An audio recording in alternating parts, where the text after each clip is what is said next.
Pay close attention here. What I'm going to explain here today, you would definitely get goosebumps, and I would try my best possible way to explain on this topic.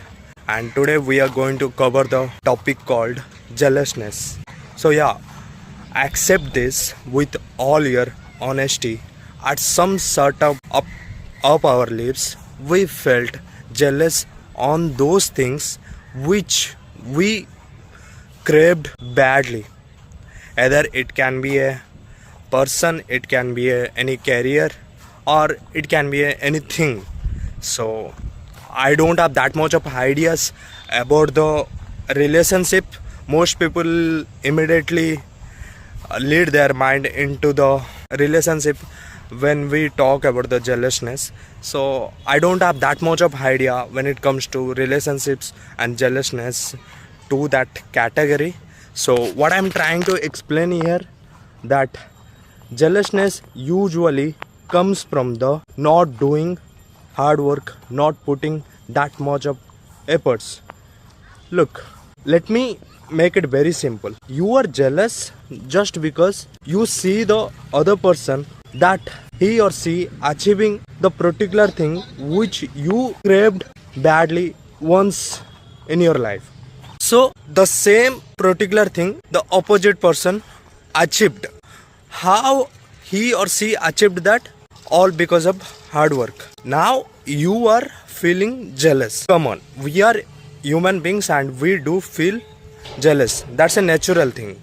So accept this. So in other simple words, you're not feeling jealous, and the jealousness is not coming from you even. It coming from the main thing called hard work, efforts, time, and the laziness you're doing, or the delay on the things which is needs to be done you're doing.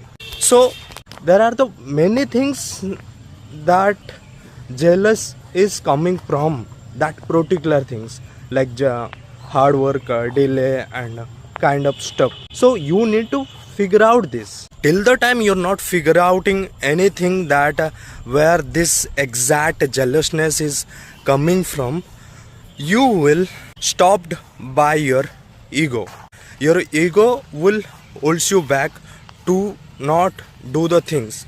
Your ego keeps telling you that the person who achieved anything, either it can be he can be a cricketer, or she can be any other doctor kind of things. So your ego keep telling you this thing that the other person achieved by doing shortcuts. Meanwhile, the other person never did any shortcuts, never take anything to achieve that particular thing. They all did hard work, and you are avoiding that. Keep that in your mind. Do the hard work, stick with one plan, and keep going on. That's all I can say.